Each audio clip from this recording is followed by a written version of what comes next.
Hello guys, আসসালামু আলাইকুম। তো আজকের ভিডিওতে আমি এই চাল কুমড়াগুলো বিক্রি করব বাজারে নিয়ে গিয়ে এবং কত টাকা হয়েছে আপনাদের সাথে শেয়ার করব।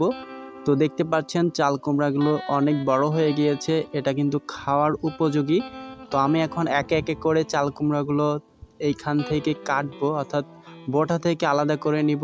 যার জন্য আমি বাসা থেকে বটি নিয়ে আসছি এবং এক এক করে আমি চাল কুমড়োগুলো কাটছি এবং কয় পিস চাল কুমড়া আমি এইখান থেকে সংরক্ষণ করেছি সেটিও দেখতে থাকেন। তো অলরেডি একটা, এটা হচ্ছে ফার্স্ট ওয়ান। তো এই গাছের চাল কুমড়ো অলরেডি একটা খেয়েছি এবং যেহেতু গাছে পর্যাপ্ত পরিমাণে চাল কুমড়া এখনও আছে আর আমি এই মিনি বাগানটি অত্যন্ত যত্ন করে তৈরি করেছি আমার প্রচেষ্টায় আর এবং আল্লাহ তাআলার কৃপায় এই বাগানটিতে চাল কুমড়ো ধরেছে।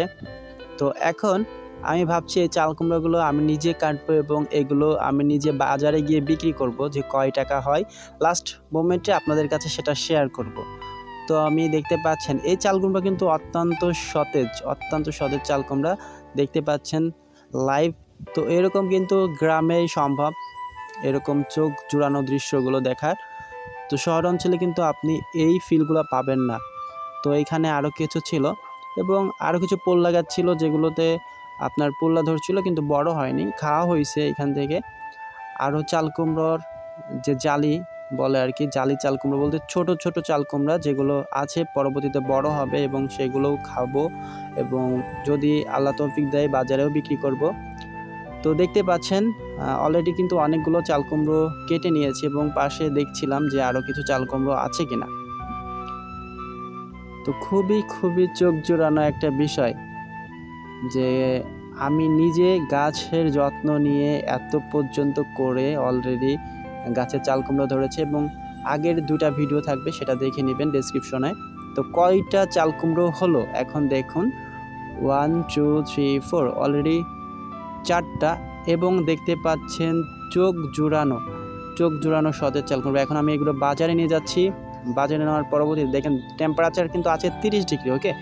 তো বাজারে নিয়ে আসছি এবং এইগুলো কিন্তু সেল দেওয়া প্রায় শেষ। এখন টাকার হিসাব, আমি যত টাকার সেল দিয়েছিলাম চাল কুমড়ো, বিষয়টা হচ্ছে বাজারে নিয়ে গেলে আপনাদের কিন্তু খাজনা দিতে হয়, আর যারা বাজারে খাজনার টাকা সংগ্রহ করে তাদেরকে ইজারাদার বলা হয়। তো তাকে বলেছিলাম যে আমি 4টা চাল কুমড়ো নিয়ে আসছি, তো কত টাকা খাজনা দিব? উনি বললো যে 5 টাকা।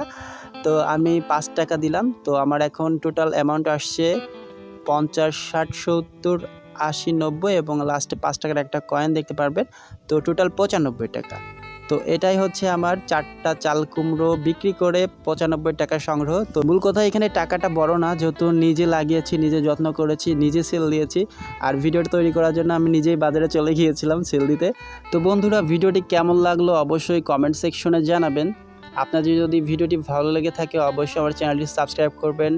তো দেখা হবে পরবর্তী নতুন কোনো আরেকটি ভিডিওতে। তো সে পর্যন্ত ভালো থাকুন, সুস্থ থাকুন, আল্লাহ হাফেজ।